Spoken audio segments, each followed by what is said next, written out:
Hi guys, welcome to Max of Knowledge. आज हम बात करेंगे पनामा नहर के बारे में। इस चैनल का जो पहला वीडियो था वो था सुएज नहर के बारे में। तो उसमें हमने सुएज नहर के बारे में बात की गई थी। तो उसमें जैसे अक्सर हम देखते हैं जहाँ सुएज नहर की बात की जाती है बुक में, एग्जाम्स में अगर कोई तैयारी कर रहे हैं तो वहाँ पनामा नहर की भी उसके साथ आता है, डिस्कशन करना पड़ता है। और उसमें एक कमेंट भी किया गया था उस वीडियो, जो पहला वीडियो था जिसका डिस्क्रिप्शन में मैं लिंक दे दूँगा, कि पनामा नहर के बारे में बताया जाए। तो आज मैं आपके लिए लेके आया हूँ पनामा नहर, जो कि आप जैसा कि और जो दूसरी जो नहरें हैं उनसे बहुत अलग हैं। इनकी बनावट की बात करें, इनकी क्या क्वालिटी है इसकी, ये सब बातें आज हम करेंगे। जिसमें हम इसमें कौन कौन से टॉपिक पर आज डिस्कस करेंगे ये बता दूं पहले आपको। सबसे पहले मैं यहाँ इसके प्लेस पे बात करूँगा। पॉइंट्स मैंने बनाए हैं, लेंथ, वाइड और डेप्थ, इसकी गहराई, लंबाई, चौड़ाई की बात करेंगे। इसके बाद हम देखेंगे इसकी हिस्ट्री क्या है। हिस्ट्री में हम देखेंगे कि कौन बनाया इसे, कैसे बनी ये, और इसमें क्या किया गया, ऐसा खास बात क्या की गई है जिसको इसको और महत्वपूर्ण बना देती है, और क्या इसकी खासियत है और इसका महत्व क्या है। फिर उसके बाद इसके क्वेश्चन देखेंगे। अक्सर ये क्वेश्चन ऐसे क्वेश्चंस हैं जो कि बहुत ही इम्पॉर्टेंट बना देते हैं हमारे टॉपिक को, और ये एक ऐसे क्वेश्चन हम कहेंगे कि हमारे क्वेश्चन एग्जाम्स में भी पूछे गए हैं। तो सबसे पहले चलिए शुरू करते हैं। यहाँ पे पहले आप देखेंगे मैप मैंने दिखाया है। ये मैप जो है एक नॉर्थ अमेरिका का मैंने दिखाया है और साउथ अमेरिका का। तो जो पनामा नहर है ये नॉर्थ और साउथ से ही रिलेटेड है। इसके अलावा जो मेरा जो पहला वीडियो जो था, जो कि सुएज नहर था इस चैनल के, तो उसमें हमें अफ्रीका का मैप उसमें मैंने दिखाया था और यूरेशिया का मैप दिखाया था, क्योंकि ये इन्हीं दोनों महाद्वीपों के बीच में थी। तो आज जो है पनामा नहर है, तो इसलिए आज मैंने उत्तरी अमेरिका और दक्षिणी अमेरिका को मैंने दिखाया है। इसके बाद बात करें कि इसकी जगह की बात करते हैं। सबसे फर्स्ट पॉइंट जो है यहाँ पे प्लेस की बात करते हैं। तो नॉर्थ अमेरिका और साउथ अमेरिका की जुड़ा है ये नहर। और जो अब इसमें ये देखिए कि नहर क्यों बना दी गई। इसको बनाने का सबसे मेन उद्देश्य ये था कि जो पिछले समय में, यानी कि प्राचीन समय में जब जो व्यापार किया जाता था, यहाँ तक कि अगर बात करें राजाओं के समय भी जब व्यापार किया जाता था तो उन लोगों को जो व्यापार मार्ग था उनका बहुत लंबा पड़ता था। तो इससे उनका पैसा खर्च होता था, टाइम जाता था और कई दिक्कत का सामना करना पड़ता था। तो इस वजह से इस नहर की आवश्यकता को समझा गया, पनामा नहर को। तो सबसे पहले देखते हैं कि ये जो केस है उत्तरी अमेरिका में न्यूयॉर्क, और एक मान लीजिए इधर से अगर न्यूयॉर्क से किसी को अपना जलमार्ग के द्वारा अगर व्यापार करना रहता था तो वो क्या करते थे, यहाँ तक आने के लिए इनको लंबे मार्ग तय करना पड़ता था। अब जैसे यहाँ अगर न्यूयॉर्क से अगर इन्हें इस साइड आना है, यानी कि ईस्ट साइड से अगर इन्हें वेस्ट साइड आना है, तो इन्हें लंबे मार्ग करना पड़ता था, जिससे टाइम ज़्यादा लगता था, खर्च ज़्यादा आता था। तो इन लोगों को यहाँ से देखिए, मार्ग देखिए कौन सा था। यहाँ पे अगर न्यूयॉर्क है तो यहाँ से अगर इन्हें जाना रहता था तो ये इस मार्ग से होते हुए पूरा दक्षिणी अमेरिका को क्रॉस करते थे। यहाँ से होते हुए कोप हॉर्न से होते हुए ये मार्ग को कोप हॉर्न मार्ग बोला गया। तो यहाँ से घूम के पूरा ये इस साइड आते थे, वेस्ट साइड आते थे और यहाँ तक व्यापार करते थे। अब आप ये देखिए कितना लंबा मार्ग बन गया है पूरा, यहाँ से लेके इतनी लंबी मार्ग हो तो टाइम तो बहुत ज़्यादा लग जाता है। तो इसी मार्ग को, ये जो रास्ता था, इसे जलमार्ग था, उसे कम करने के लिए क्या किया गया, एक नया रास्ता बना दिया गया। जैसा कि आप समझिए शॉर्टकट बना दिया गया कि जिससे जहाज़ें आसानी से जा सकें। तो इसमें आप ये समझिए पहले। अब इसमें से ऐसा कौन सा जगह आपको दिख रहा है जो सबसे सकरा हो, जहाँ पे छोटा ही मार्ग बनाना पड़े। क्योंकि अगर नहर बना दिया जाए, सोचा गया कि अगर नहर बना दिया जाए तो हमारा ये वाला जो मार्ग है थोड़ा छोटा हो जाए। तो इसलिए पनामा नहर बनाई गई। पनामा नहर कहाँ बनाई गई? पनामा नहर साउथ अमेरिका और नॉर्थ अमेरिका के बीच में है। कैसे? अभी तक मैंने यहाँ पे नहर नहीं बनाया, लेकिन अब बनाऊंगा। यहाँ पर यहीं से क्या किया गया, ये अटलांटिक ओशियन है और ये क्या है, पैसिफिक ओशन है, यानी कि अटलांटिक महासागर और प्रशांत महासागर को बीच में जोड़ दिया गया। यानी कि बीच में वहाँ से नहर बना दी गई, जिससे ये दोनों महाद्वीप अलग हो गए, टूट गए। आप इस तरह समझिए, टूट गए, अलग हो गए, और ये दोनों सागर आपस में यहाँ से बीच में मिल गए। तो यहाँ पे ही पनामा नहर को बनाया गया था। ये है हमारी पनामा नहर। अब देखिए ये यहाँ से ये नहर बना दी है। अब ये उत्तरी अमेरिका अलग हो गया और इधर दक्षिणी अमेरिका हमारा अलग हो गया। इससे अब यहाँ पे पनामा नहर बन गई। अब जो यहाँ से न्यूयॉर्क से इन लोग यहाँ से इधर से घूम के आते थे, व्यापार करते थे, जो भी काम होता था अब इन लोग यहाँ से करने लगे, यानी कि इस मार्ग से होते हुए अब इन लोगों को यहाँ व्यापार करने में आसानी हो गई।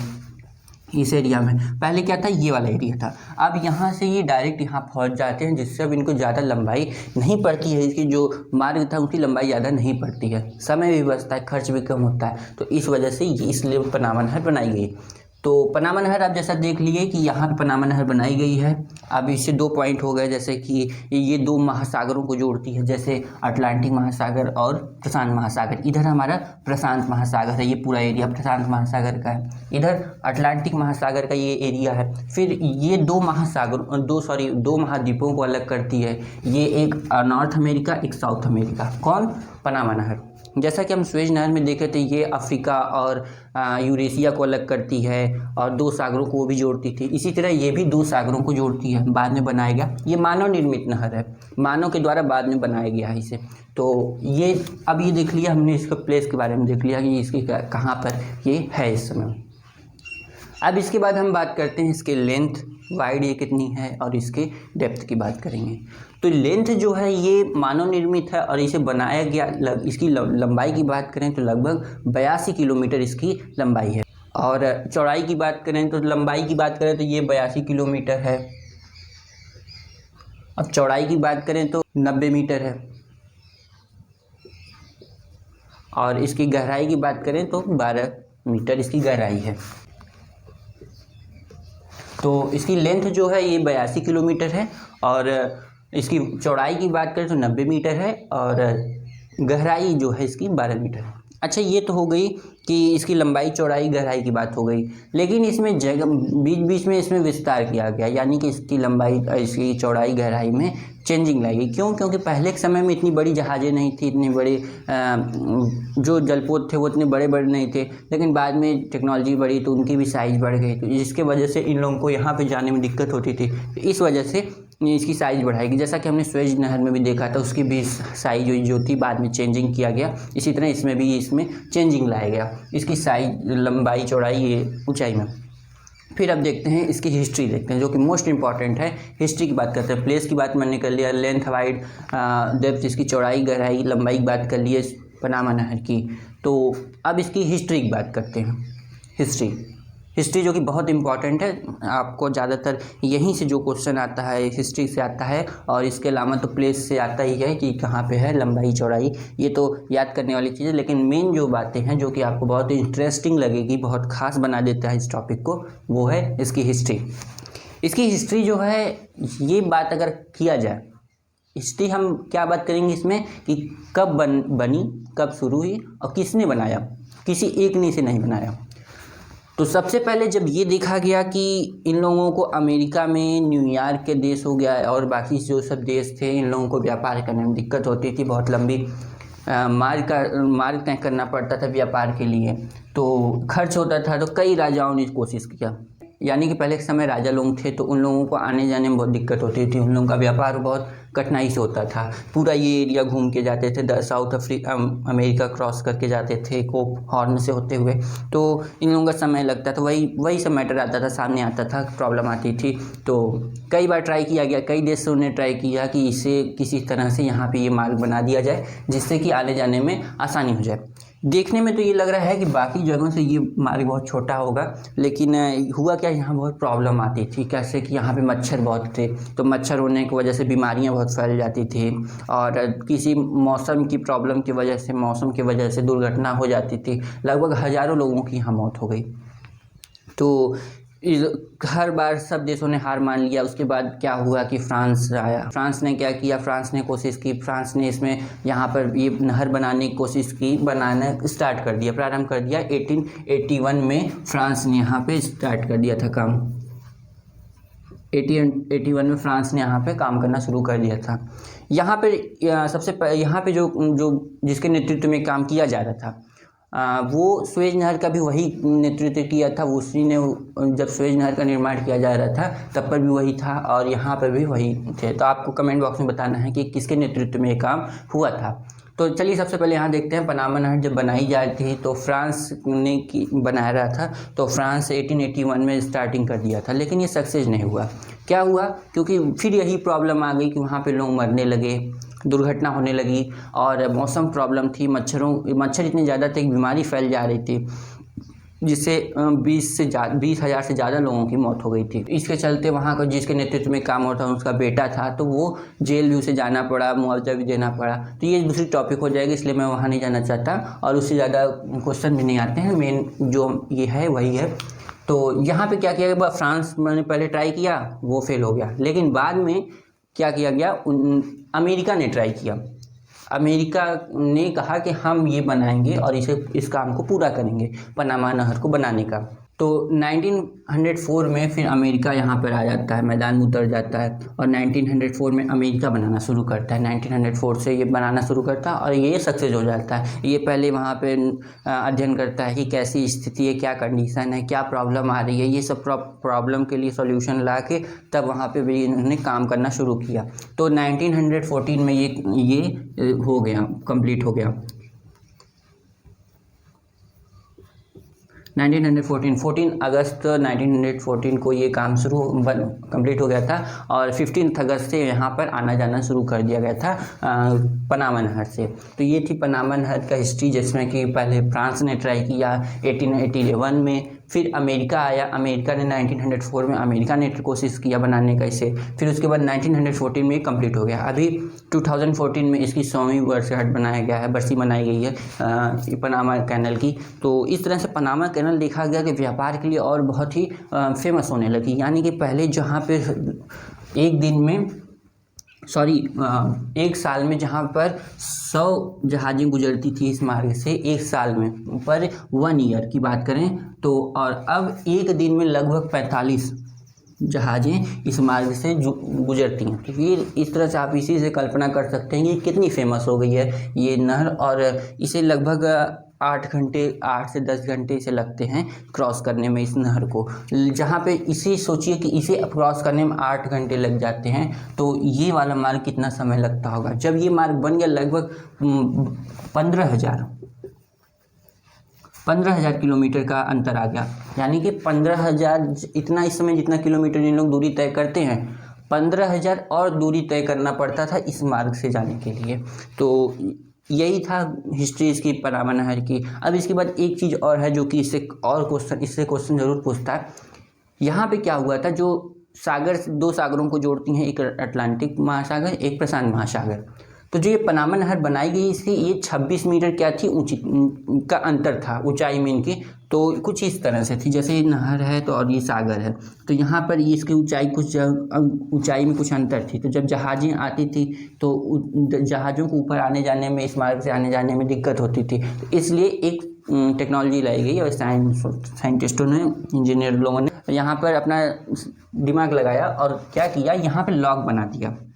अब जैसे इस तरह से कि ये नहर है, मैं नहर को यहाँ पे बता देता हूँ। जैसे ये नहर है अगर, तो यहाँ पर लॉक लगाया गया, एक लॉक यहाँ किनारों पे एक लॉक और एक बीच में। अभी मैं बताऊँगा कि कैसे काम करता है। ये हो गई हमारी लॉक और इधर हमारा ये वाला पार्ट है अटलांटिक महासागर और इस साइड हमारा प्रशांत महासागर है। तो यहाँ पे लॉक बनाया गया क्योंकि इसकी ऊंचाई कुछ ऊंचा बनाया गया था, उससे महासागर के से थोड़ा ऊंचे थी ये नहर। तो जहाज़ों को ऊपर जाने में थोड़ा दिक्कत होती थी, इसलिए लॉक बनाया गया। तो जब जहाज़ यहाँ से मान लीजिए एंट्री करती है, तो यहाँ जहाज़ जब अंदर आ जाती है तब यहाँ क्या किया जाता था, लॉक कर दिया जाता था और लॉक करके वहाँ पानी के लेवल बढ़ा दिया जाता था। तो जब पानी का लेवल बढ़ाया जाता था, घटाया जाता था, इसी लॉक की वजह से इस पानी के लेवल को बढ़ाया घटाया जाता था, जिससे कि जहाज़ जो हमारी जा रही है वो भी थोड़ा ऊपर नीचे लेवल उसका होता रहे, जिससे कि क्रॉस करने में इस नहर को कोई दिक्कत ना हो और यहाँ से आसानी से आ सके और जा सके दोनों साइड से। तो ये इसलिए इस पर लॉक बनाया गया। ये ऐसा पहला है कि नहर है ऐसी, ये क्वेश्चन पूछता है ऐसी कौन सी नहर है जिसमें लॉक पद्धति लगाई गई है कि वहाँ पे लॉक काम करता है, जिससे कि लॉक से आने जाने में आसानी रहे और पानी के लेवल एक बराबर हो जाए, जहाज़ों को आने में आसानी हो। तो ये हो गया हिस्ट्री की, कैसे इसमें ये क्या क्या इसमें हिस्ट्री थी, कब बना और किसने बनाना शुरू किया, और अमेरिका ने इसे बना के कंप्लीट किया। और अब इसकी बात करते हैं, क्वेश्चंस की बात करते हैं। हिस्ट्री की बात हमने कर ली, अब क्वेश्चंस की बात करते हैं। क्वेश्चन की जैसा मैंने अभी सब बता ही दिया, आप क्वेश्चन की बात करें तो ये पूछेगा कि कौन पनामा नहर किन दो महाद्वीपों को अलग करती है, तो आप बताएंगे कि नॉर्थ अमेरिका और साउथ अमेरिका। इसके बाद दूसरा पूछ सकता है कि पनामा नहर किन दो सागरों को जोड़ती है, तो पनामा नहर अटलांटिक ओशियन को जोड़ती है और पैसिफिक ओशियन को। इधर आपका पैसिफिक ही पूरा पैसिफिक, जो कि सबसे ज़्यादा मात्रा में पैसिफिक ओशियन है, लगभग भी, और कहा जाता है कि लगभग 20% भाग जो है अटलांटिक महासागर है। तो ये दो सागरों को जोड़ती है, यहाँ से यहीं से जोड़ती है पनामा नहर, दो सागरों को जोड़ती है। जैसा कि हम सुएज नहर में देखे थे, दो सागरों को भी जोड़ती थी और दो महाद्वीपों को भी जोड़ती थी। फिर इसके बाद ये पूछ सकता है कि इसको बनाया कब किसने बनाया, कि फ्रांस ने बनाया कि अमेरिका ने बनाया। तो आपको ये याद रखना है कि पहले फ्रांस ने 1881 में स्टार्ट किया, लेकिन सक्सेस नहीं हो पाए, और फिर उसके बाद अमेरिका ने ही कोशिश किया, ये अमेरिका ने यहाँ पे बनाने की कोशिश किया। एक क्वेश्चन और पूछ सकता है कि ये किस देश के नेतृत्व में है, यानी कि इस पर किस देश का अधिकार बताया गया कि इसमें ये इस देश के अंतर्गत रहेगी। जैसा कि हमने सुएज नहर को देखा था, मिस्र में बताया गया था, इसका भी बताया गया। तो यहाँ पर कई देश हैं, जैसे मध्य अमेरिका जिसे बोलते हैं, यहाँ पर कई देश हैं। जैसे तो उसमें एक पनामा देश है, तो पनामा देश के ही बताएगा कि ये जो नहर पनामा नहर पनामा देश के ही अंतर्गत रहेगी, यानी कि पनामा नहर का ही अधिकार इस पर रहेगा। तो इसी तरह से व्यापार के लिए बनाया गया, ये सब इसका महत्व है। और ये था क्वेश्चन कि कौन कौन से द्वीपों को अलग करती है, किस किस सागरों को जोड़ती है, किस देश के अधीन आती है नहर। आई होप कि आपको ये टॉपिक अच्छे से समझ में आई होगी, क्या है पनामा नहर, इसका क्या महत्व है, ये सब जो मैंने पॉइंट्स बनाए थे ये आपको अच्छे से समझ में आया होगा। और इसके अलावा अगर मैं बात करूँ तो इस चैनल का जो पहला वीडियो था जिसे हम सुएज नहर था, तो उसकी मैं डिस्क्रिप्शन में लिंक दे दूँगा, तो आप चाहे वहाँ से देख सकते हैं। उसके बारे में भी बहुत इंटरेस्टिंग टॉपिक है, और मुझे लगता है कि आप अगर अच्छे एक बार भी अगर इस वीडियो को देख लेंगे तो आपको पनामा नहर और सुएज नहर अच्छे से समझ में आ जाएगा। तो आई होप आपको ये वीडियो अच्छी लगी। अगर अच्छी लगे तो प्लीज़ लाइक करिएगा, और चैनल पर अगर नए हैं तो सब्सक्राइब कीजिएगा। तब तक के लिए जय हिंद, बाय बाय, थैंक यू।